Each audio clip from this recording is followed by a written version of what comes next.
आज हम कोविड-19 की सिचुएशन में बच्चों की मेंटल हेल्थ पे कुछ चर्चा करेंगे।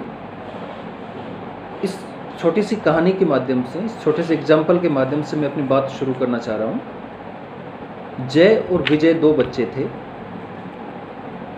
जय घर में बड़ा चिड़चिड़ा रहने लगा क्योंकि इस कोविड की सिचुएशन में वो स्कूल तो जा नहीं पा रहा था, लेकिन उसके घर वाले भी उस पर ध्यान नहीं दे रहे थे, उससे उसकी फीलिंग्स को नहीं पूछ रहे थे, उसके इमोशंस पे कुछ काम नहीं कर रहे थे और वो अपने दोस्तों के पास वैसे नहीं जा पा रहा था। उसका स्वभाव चिड़चिड़ा होने लगा।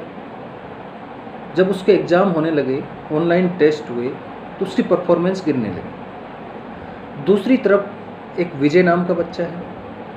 उसके परिवार के लोग, उसके पेरेंट्स और बाकी अन्य सदस्य इस फैक्ट को जानते हैं, इसलिए वो बच्चे से घुल मिल के रहते हैं, उसकी फीलिंग्स को पूछते हैं, उसके इमोशंस को पूछते हैं। ये दोनों उदाहरण हमें क्या बताता है?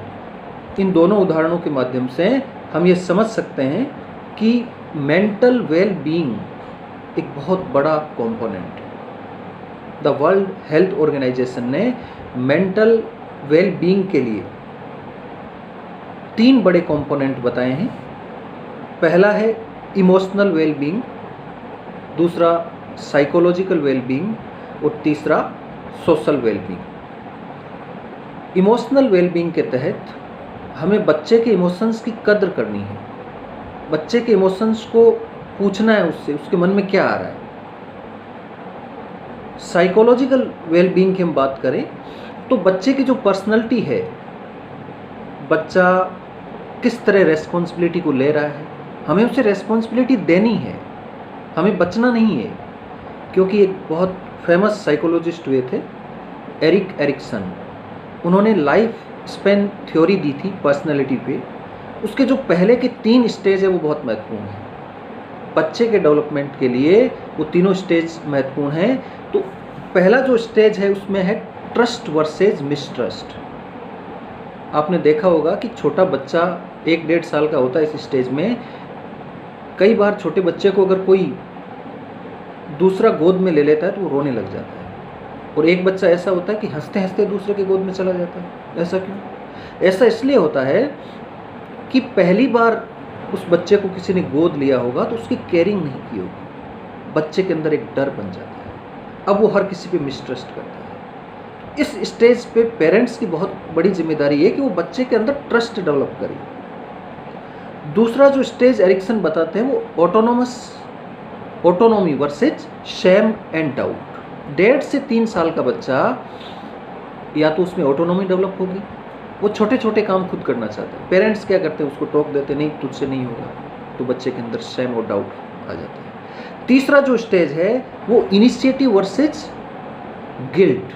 3 से 6 साल का बच्चा इस स्टेज में होता है। आपने कई बार देखा होगा कि बच्चा अपने पापा से जिद करता है कि पापा ये बैग तो मैं उठाऊंगा, भारी बैग है। पापा उसको डांट देते, नहीं तेरे से इतना बड़ा बैग नहीं उठेगा, ये आप ठीक नहीं कर रहे। ठीक है, बच्चे से बड़ा बैग नहीं उठेगा, लेकिन आप उसमें से 1-आधा किलो का पैकेट निकाल के बच्चे को दे सकते हैं, और बच्चा जब उस पैकेट को उठाएगा तो उसके अंदर इनिशिएटिव की फीलिंग आएगी, उसे लगेगा कि मैं कुछ भी कर सकता हूँ। ये आपको डेवलप करना है। तो हम 3 कंपोनेंट की बात कर रहे थे। तीसरा कंपोनेंट है सोशल वेलबींग। सामाजिक रूप से बच्चा अपने दोस्तों से जुड़ा रहे, समाज से जुड़ा रहे, परिवार से जुड़ा रहे, तो ये बहुत ज़रूरी है। अब हम इस सिचुएशन में बच्चों में मेंटल वेल बीइंग कैसे डेवलप करें आज की स्थिति में, तो हमें बच्चे को बताना है कि तुम्हें अपने इमोशंस को रेगुलेट करना है। सेल्फ रेगुलेशन ज़रूरी है, उसे पता होना चाहिए, वो अपने इमोशंस को रिकॉग्नाइज करे, एक्सप्रेस करे और उन्हें ठीक करे, मॉड्यूलेट करे। तो अगर उसके अंदर सेल्फ रेगुलेशन होगा तो निश्चित रूप से कभी भी मेंटल जो वेल बीइंग है उसकी स्थिति से बाहर नहीं जाएगा, उसकी मेंटल वेल बीइंग बनी रहेगी। दूसरा है इम्पैथी। हमें सिंपैथी की ज़रूरत नहीं है आज के ज़माने में, हमें इम्पैथी की ज़रूरत है। इम्पैथी माने हम दूसरे की जगह अपने आप को रख के देखें कि अगर ये सिचुएशन हमारे साथ हो जाए, ये घटना हमारे साथ हो जाए तो हम कैसा महसूस करेंगे। और यकीन मानिए, अगर इम्पैथी का गुण हमारे अंदर आ जाता है तो हम बड़ी बड़ी समस्याओं से मुक्त हो सकते हैं। इसके अलावा बच्चे में फ्लेक्सिबिलिटी होनी चाहिए, वो फ्लेक्सिबल हो, अगर कभी कभी परिस्थितियाँ विपरीत भी हों तो उनसे निकल जाए। तो ये हमें बच्चे के अंदर फ्लेक्सिबिलिटी डेवलप करनी है।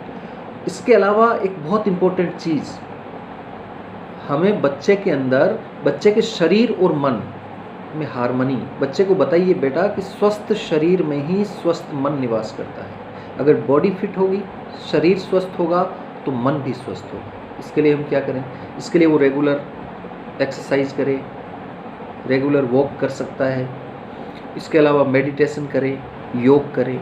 तो बॉडी से अगर हम फिट हैं तो हम मन से भी फिट रहेंगे। इसके अलावा कुछ हम घर में ध्यान दे सकते हैं, बच्चे को हेल्दी डाइट दें, बच्चा टाइम पे सोए, उसकी नींद पूरी होनी चाहिए। तो मेंटल वेलबींग के लिए ये बहुत ज़रूरी है।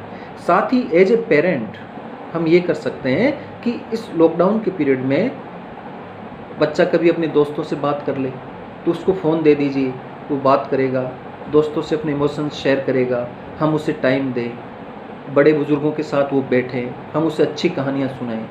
इस तरह के प्रयास करके हम बच्चों के अंदर मेंटल वेलबींग डेवलप कर सकते हैं। धन्यवाद।